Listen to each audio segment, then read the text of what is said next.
सीधी सीधी RSS की साजिश है।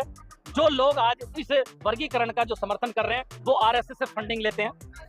जिस अपील के माध्यम से ये हुआ है, शुक्ला जो है उनका कई वीडियो कई फोटो आपने मोहन भागवत के सामने साथ देख ली होंगी, तो सारी चीजें सच्चाई खुल जाती है। लड़ रहे हैं आज जो वर्गीकरण का जो समर्थन कर रहे हैं वो लोग क्या करते हैं, कर्जा लेकर देवी देवताओं के अखंड पाठ जागरण कराएंगे, लेकिन बच्चों को कर्जा लेकर नहीं पढ़ाएंगे। जिस दिन ये दिमाग यहाँ खुल जाएगा, जिस दिन बाबा साहब की बात को मान लेंगे, जिस दिन बाबा साहब के विचारों को जान लेंगे और उस पर चल लेंगे ना, तो मैं कहता हूँ घर बेच के भी बच्चों को पढ़ाएंगे और उसके बाद आपका बच्चा आपका नाम रोशन करेगा, बाबा साहब का नाम रोशन करेगा। आरक्षण की जरूरत नहीं पड़ती। अगर हम इस वर्गीकरण को डिफाइन करते हैं तो ये जो आरक्षण है, ये जो मेरा आरक्षण है SC ST का, ये आर्थिक आधार पर नहीं मिला है, ये हमारी सामाजिक स्थितियों की वजह से मिला है। आज भी मुझे 75 साल के बाद में आज भी घोड़ी से उतारा जाता है, इसलिए मैं हकदार हूँ।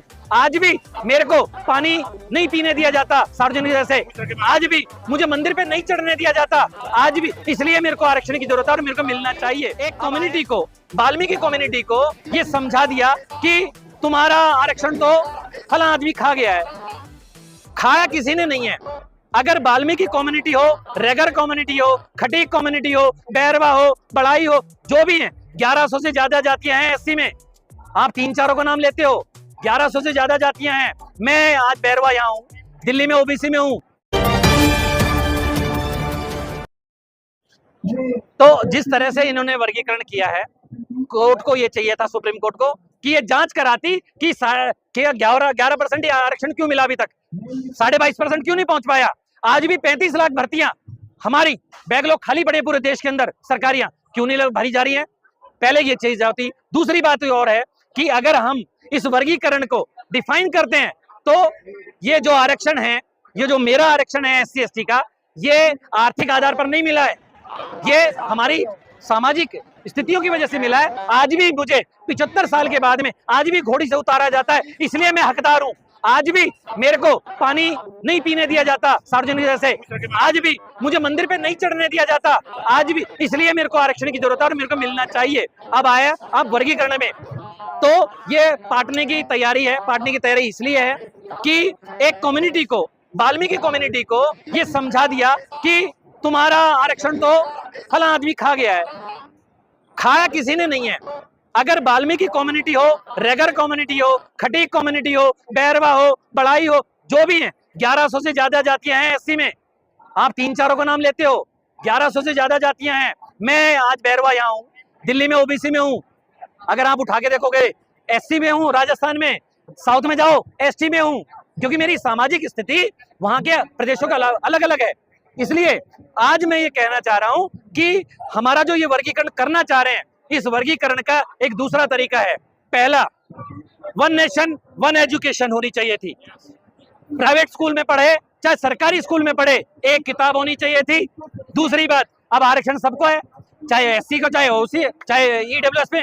तो मैं हाथ जोड़कर सरकार से, सुप्रीम कोर्ट से कहना चाहता हूं कि अब आरक्षण उसको मिलना चाहिए जो सरकारी स्कूल का प्रोडक्ट हो। 8वीं से लेकर 12वीं तक सरकारी स्कूल में पढ़े, तब जाके समझ में आएगा। क्यों?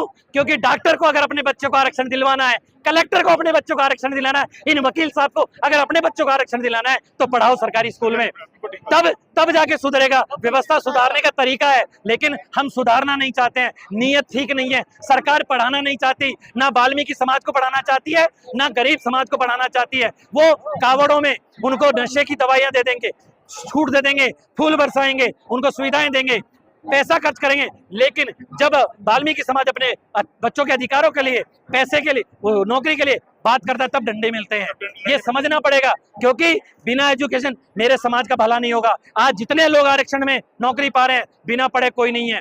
पहले के समय में होगा, पकड़ पकड़ के लगाए होंगे जब शुरुआत हुई थी, लेकिन आज इतना कंपटीशन है कि आज आपको देखना पड़ेगा कि आपकी कैटेगरी में क्या चीज है। हाँ, मैं यहाँ पर वाल्मीकि समाज से और उनके बुद्धिजीवियों से हाथ जोड़कर विनती करता हूँ कि आओ, अगर आंदोलन करना है हमारे साथ, एक बार और आंदोलन कर लो, आ जाओ। कौन सा आंदोलन?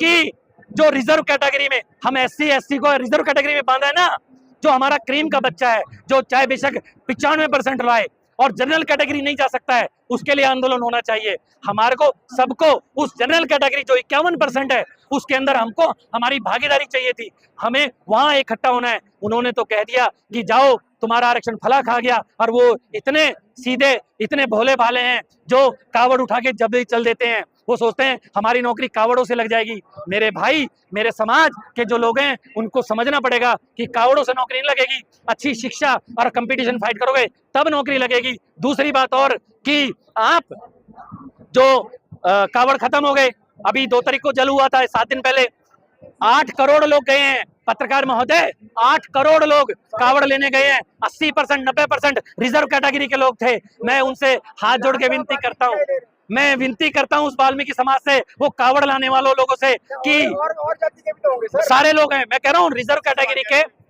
SC ST OBC के 90% लोग थे कावड़ लाने में। मैं उनसे हाथ जोड़ के कहता हूं, अगर अपने बच्चों का भला चाहते हो, अपनी पीढ़ी का भला चाहते हो, तो आधे लोग मतलब 4 करोड़ लोग यहाँ दिल्ली में आकर अपना पसीना गिरा दो। ये मोदी सरकार बह जाएगी। और ये पेट्रोल जो इसके महंगाई की मार, जिस चीज के में रो रहे हो ना कि 110 हो गया है, वो 55 रुपए में मिलने लग जाएगा। आपके बच्चों के अधिकार सुरक्षित हो जाएंगे। और ये बार बार जो टेस्ट कर रहे हैं ना, ये नहीं करेंगे ना, मूर्तियां हटेंगी। और एक और बात, जो वाल्मीकि समाज के जो बुद्धिजीवी लोग हैं, अरे भैया, वाल्मीकि जी ने रामायण लिखी, आप उनको भगवान मानते हो, सच्चाई जानोगे तो आपको बड़ी हैरानी होगी। मैं वो सच्चाई यहाँ आपके चैनल में माध्यम से नहीं बताना चाहूंगा, लेकिन वो मैं नहीं बताना चाहूंगा क्योंकि वो एक षड्यंत्र करके उनको थोपा गया है। मैं कहता हूँ आपके भगवान है, मेरे भी आदरणीय है, लेकिन जितनी भी वाल्मीकि रामायण बिकी हैं, जितनी गीता प्रेस ने बेची हैं या किसी भी प्रकाशन ने बेची हैं, आप उन पे रॉयल्टी लेना शुरू कर दो और उसी पैसे को अपने बच्चों को पढ़ाने में लग जाओ।